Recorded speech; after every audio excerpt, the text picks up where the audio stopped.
Hello, welcome to Ramon episode 299, week 84. This is ECW. We are close to episode 300. Duh, it's 299.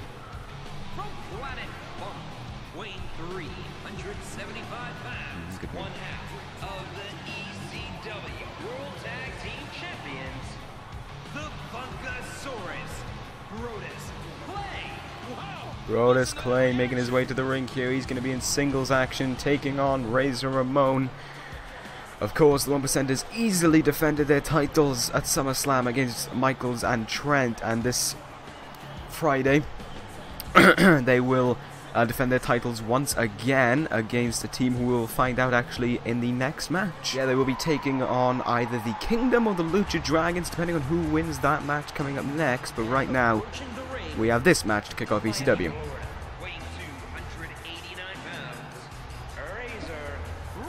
So yes, Ramon coming to the ring. It's been a while since we last seen this guy, but he's got a good opportunity here tonight. So that's going to be interesting. Of course, we are dealing with the backlash of SummerSlam, where, in case you missed it, in which case I would say go see it. It was, in my eyes, one of the best episodes of the universe in some time. We have a new ECW television champion in Jimmy Jacobs, thanks to what was seeming to be a distraction from, I don't know if it was Wade Barrett himself or if it was just someone trying to distract Cesaro, but Wade Barrett's theme played in the arena. Cesaro got distracted, was able to try and retake control, but just ended up falling to 3 end times from Jimmy Jacobs. As I've already said, the 1%ers easily defended their championships, and Seth Rollins did defeat Eddie Guerrero, making him the winner of that overall feud, meaning we keep that ECW championship design, and Eddie Guerrero is now ineligible for an ECW championship match so long as Rollins is champion, which is very interesting. We will be seeing Jimmy Jacobs in action tonight. He is going to go one-on-one against Mr. Perfect, and at the same time we will see the former champion Cesaro in action. He is in a foul mood. He is already, due to what happened at SummerSlam, even though we hadn't seen him for some time, he was still in his corner. He has sent William Regal packing. He has told William Regal to go home. He does not want him anymore. He's useless to him. He wants him gone, and he's going to go one-on-one with Sheamus. And then for our main event, Seth Rollins is going to go one-on-one with The Miz as a taster for episode 300. Because, of course, we have that hellacious champions, well, all the world champions in a triple threat match, as we usually do at every 100 episodes. And the ECW Television Championship has been decided. The ECW General Manager has made the match ready, and he says he's going to keep it a secret.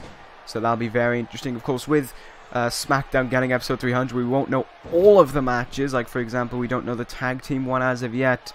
We do know the Intercontinental Championship one, though. Randy Orton is going to take on, and this is no joke here, the final draftee of the supplemental draft. I remember saying there was one guy left, but he was not available to be drafted. Now he is finally here, and the SmackDown General Manager is finally going to debut him. He's going to get a shot at the Intercontinental Championship, which will be very, very interesting, because we saw Raw's revealed this past Monday and all that and the other. Meanwhile, Brodus Clay looks like he's closing in on a dominant win, but here, there's the huge Brodus Clay splash, and that is 3. Brodus Clay kicking off ECW as the 1%ers usually do, with a dominant win. I think my game just crashed. Oh, what? Oh, oh dear! Oh boy! Where did these things appear from? Oh my!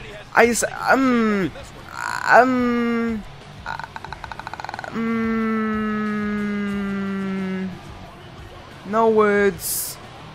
No. What am I don't. What am I? What is?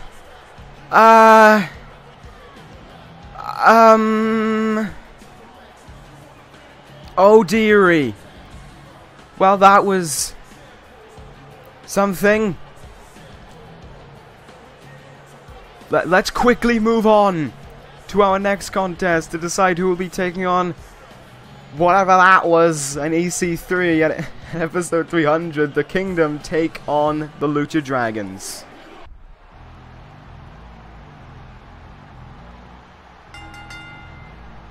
The following tag team contest is scheduled for one fall.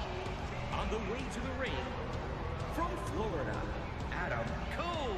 Adam Cole getting ready for this matchup after episode 300. It could be a huge night for the Kingdom. They could not only be ECW Tag Team Championships, but they could walk out. Well, Michael Bennett could walk out with the ECW Tag Team Championships and be Mr. Money in the Bank. Or if he feels like it, cash in Money in the Bank and become ECW Champion. We haven't seen someone hold a world title and a tag team title since the beginning of this year with Dolph Ziggler heading into the Royal Rumble. Imagine the threshold the Kingdom would have over ECW then. That would be huge for both guys. But that is if it happens. They still have to beat the Lucha Dragons tonight. And as we've seen over these last 2 weeks, Kalisto is a transformed man. He has been doing tremendous for himself in singles action. Aside from the time he took an Eddie Guerrero. We'll sweep that one under the rug.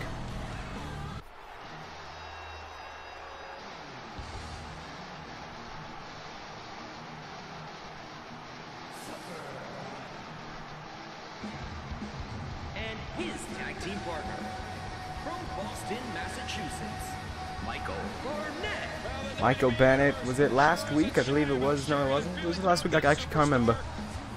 Was it last week? Was Bennett and Rollins last week? Or am I just losing my mind? I think I'm losing my mind. Whenever they had their match, of course, it was tremendous.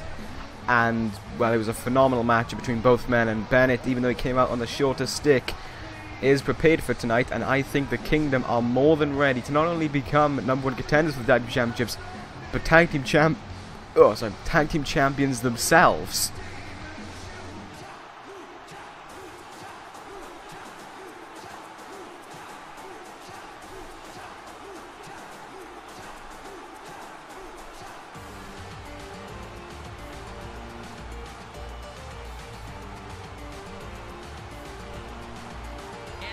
I am Brew. From Chicago, Illinois, Cali Storm. Alright. Kalisto making his way to the ring. God, how much money have we spent on this guy already?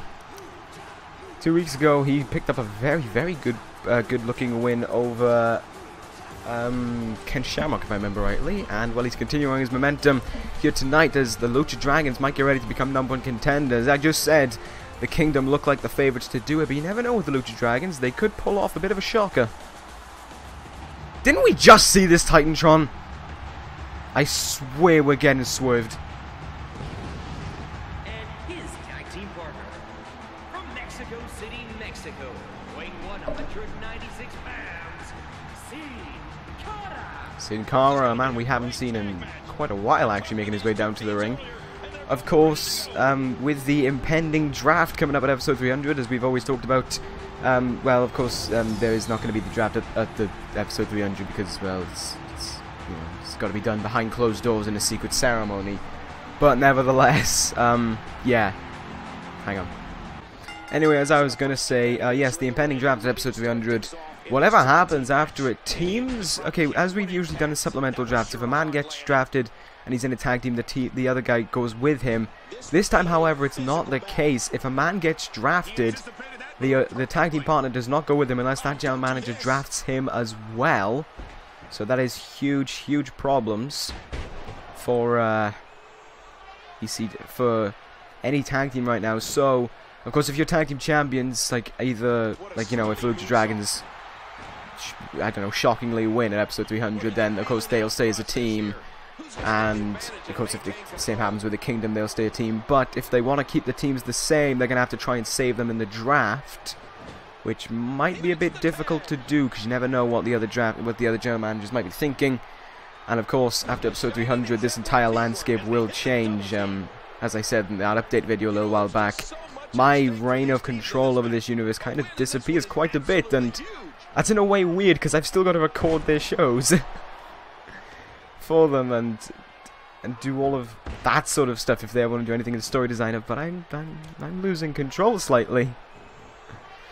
Anyway, back to this match right now. And of course, after episode 300, I will reveal who got what brands and talk about the rosters and stuff, if I remember to. Anyway, that's out of the way, so back to the match right now. There's an elbow across the face by Michael Bennett. Irish whip in the corner now. Bennett looking like he wants to tag back in Cole. Oh, it's this move. Oh, tremendous. Alright, there we go. Adam Cole. Back suplex. And look at that. Taunting after it's done into a pin. Only getting a 1 count though. Just trying to taunt towards Sin Cara, who hits a nice dragon whip there. Oh, it's not just a spinning heel kick actually. Sin Cara going to tag in Kalisto now. Yes, tag made. What the Lucha Dragon's looking for here.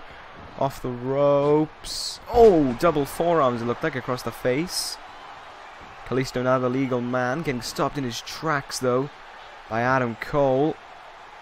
Side headlock takedown there. Cole looking like he's in a bit of control. What is he looking for? Nothing, apparently. Sin Cara is in the wrong turnbuckle. Oh, tilt-a-whirl hurricanrana. Well, that's ended up being right where Adam Cole wanted to be, actually, in his turnbuckle. Sin Cara tagged back in. Tag made into Michael Bennett. Mr. Money in the Bank tagged in now. Oh, tilt-a-whirl arm drag now by Sin Cara. Bennett responds. I don't know how a rake to the eye works when he's wearing a mask, but let's go along with it. Uh-oh! We might be looking at the end here, though. Photo finish by Michael Bennett. That could be the end of it all. Into the pin, hooks the leg. There we have it. The Kingdom have done it. The Kingdom, #1 contenders for the ECW Tag Team Championships. We will see them take on the 1%ers this coming Friday.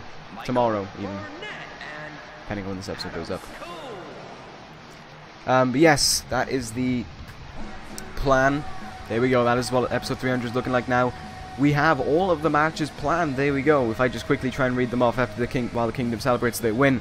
World Tag Team Championship, Steiner and Goldberg defend against Bad Influence. SH Championship, Luke Harper takes on Triple H.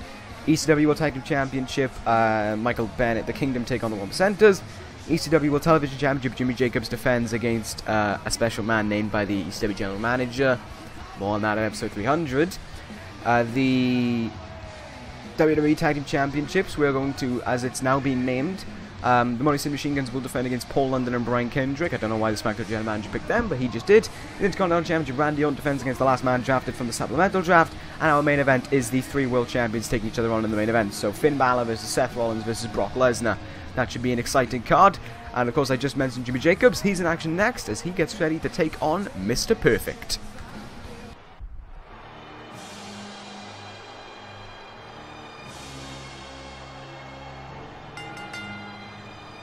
The following contest is scheduled for one fall. Making his way to the ring from Robbinsdale, Minnesota, weighing 257 pounds, Kurt. Mr. Perfect coming down to the ring. If I remember rightly, I think he was the runner-up in the #1 contender. No, he wasn't the runner-up, but he did cause Jimmy Jacobs actually a tough time. I remember that during their match. He did cause Jimmy Jacobs quite a tough battle, and he is going to be the first man to take on Jimmy Jacobs since he has won that ECW Television Championship.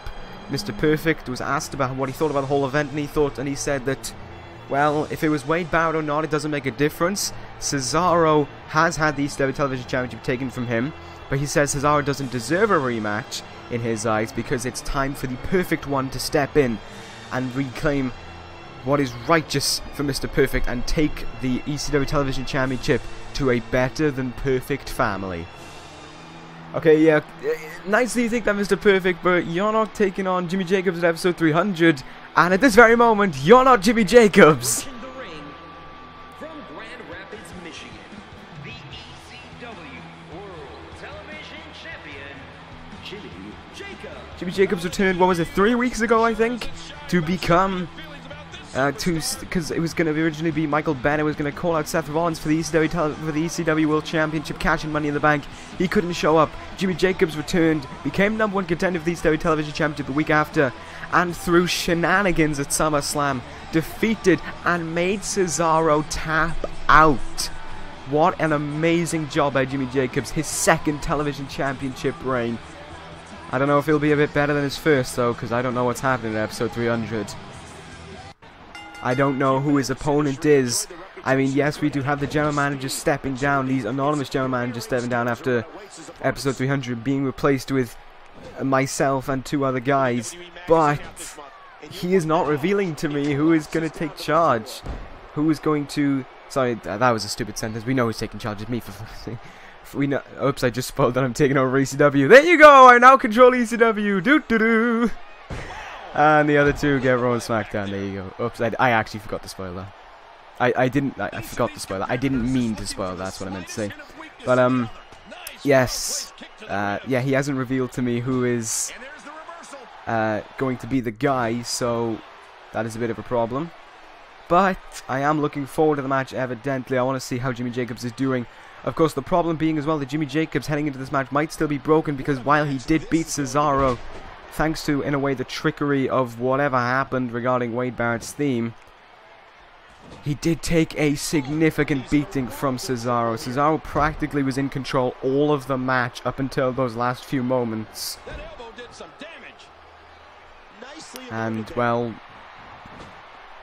it was kind of, you know, helpful in a way. That's because I didn't see Jimmy Jacobs actually reclaiming that title, because Cesaro was utterly dominant in that entire match, and Jimmy Jacobs kind of didn't stand much of a chance in the turnbuckle. Now Jacobs wants to go with more shoulder tackles to the gut, and again digging his, well, putting his boot in his throat. In the turnbuckle now. Jimmy Jacobs went for another shoulder tackle. Mr. Perfect with a great reversal. A perfect reversal. Twisting neck breaker though by Jacobs. He's taking it to the top rope. Uh-oh! High angle sent on. Try almost turned it into a cannonball towards Mr. Perfect, but he rolls out of the way of that one. Kick to the gut. Front face lock. Jacobs again raking the eyes, just trying to take advantages as they come and go. Perfect though is actually giving Jacobs a bit of a tough time right now. Jacobs gets reversed again. Perfect really giving him a tough challenge right now. Jacobs really needs to respond to this. It's not looking good for him right now. The beating from Cesaro is certainly taking its toll on him, and what's to say that Jacobs actually returned in time? Who knows, maybe he returned too early from his injury. We don't know. Only Jimmy Jacobs knows. Look at that injury. Maybe the cracked jaw's having an effect on him. It's putting him off his game. It's not. He's come back, and maybe it's not the Jimmy Jacobs we saw before he went away, because that Jimmy Jacobs had that never say die attitude. We saw it at SummerSlam, but it still took quite a lot for him to do it. There is a sent on from Jimmy Jacobs. We are seeing glimpses of the old Jimmy Jacobs every now and then. Maybe it'll take him a little bit to get back into his comfort zone. Jacobs, oh, he calls this the something. I always forget what that one's called, and I always feel stupid about it. It's been so long since we last saw him that I just forget moves. Face buster on Mr. Perfect. Goes for it. Nope. Goes for a nope. Clothesline down. Mr. Perfect is doing the Ryback stupid thing. Jacobs throws him away. Oh, Kurt Angle? I have Mr. Perfect with a small package there. Sounds like I'm insulting him. Here we go. 2 knees. And I all went for a running knee there, but alright, now we've just got collisions going on. Jacobs gets reversed Russian leg swoop by Mr. Perfect, who then attacks the leg of Jacobs, trying to take away his versatile kick-based offense. Elbow drop to the chest. Side headlock. Jacobs responds back. Drop toe holding him down. All Jacobs do now. Uh-oh. Oh, I think I know what's coming up. Irish whip in the turnbuckle. Yep, he's going for it. Jacobs! Contra code! Has he done it? Jacobs hooks the leg. Jimmy Jacobs is your winner here. And there we have it. The TV champion set for his opponent in just tomorrow's time. Is Jacobs prepared for him? We will see. Jimmy Jacobs has a tall order ahead of him. Can Jimmy Jacobs get the job done at episode 300? He looked fairly out of his comfort zone here tonight. He did struggle a bit to get the win. Will that reflect what will happen at episode 300? We will find out. We don't even know who his opponent is yet. For all we know, it could be Hideo Itami. But we'll see come episode 300's time. But anyway, it's time to move on to our next contest. Sheamus takes on Cesaro. Bit of a Europe's finest fallout here. Cesaro, however, is completely... there's no other way of saying it. He is infuriated with what took place at SummerSlam. And he is going to take his anger out on Sheamus. I guess it's a good thing we picked Sheamus, who can respond back just as tough. Let's see what happens when these two clash. Up next.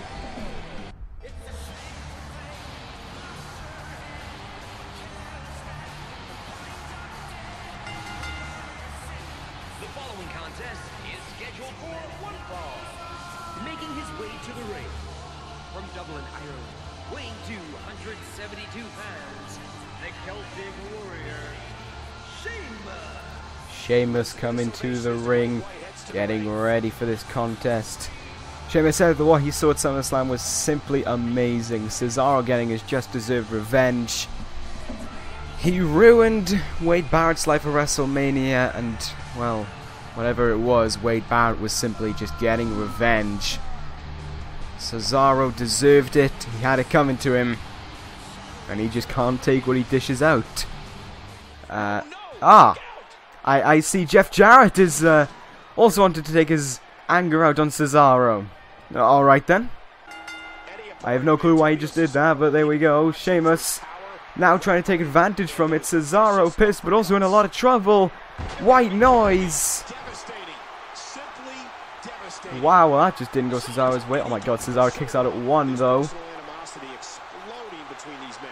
And now Cesaro getting back into it. Cesaro, I was going to say when he was making his way to the ring, instead no, Jeff Jarrett decided to attack him, is absolutely just infuriated. He's already, as I said at the beginning of the show, he's already told William Regal to pack his bags and leave. He's had enough of William Regal, and he believes that what Wade Barrett did was simply disrespect. He doesn't care if it was Wade Barrett or not, even at this point.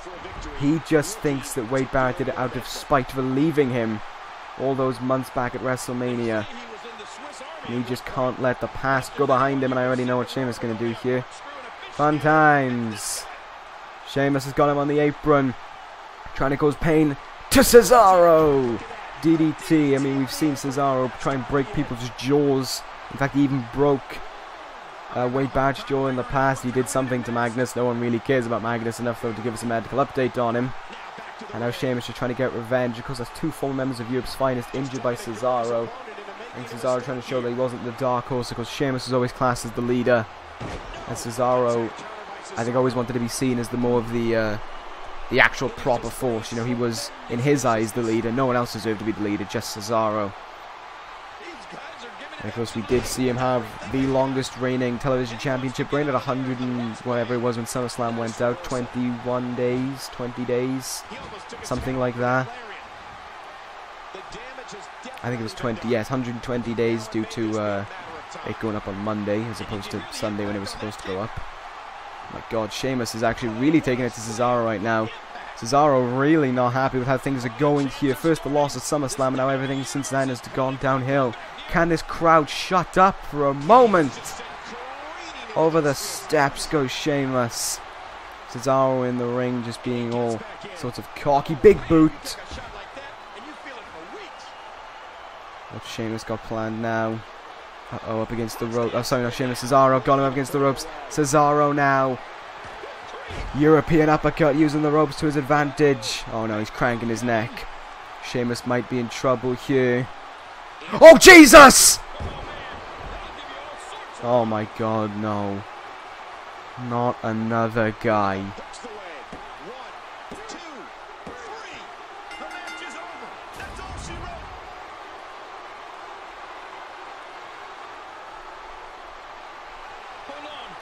Oh my god, Cesaro, you've done enough. Come on.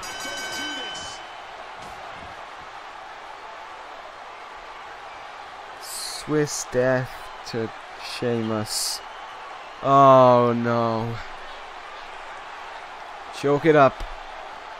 3 members of Europe's finest, all taken out. Neville, be glad you're on SmackDown.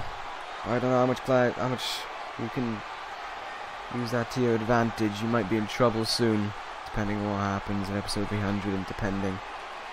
Also on velocity as well. It seems as if Cesaro is making his objective to Swiss Death every member of Europe's finest. That one was just disgusting. Not only the Swiss Death, but the attack after it. The unnecessary attack. Just...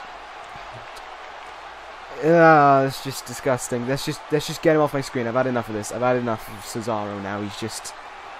He's not even a human anymore. He's practically an animal. Anyway, let's move on to our next contest. It's our main event. The Miz is in action. He goes one-on-one against the ECW champion, Seth Rollins. Let's see that match, please.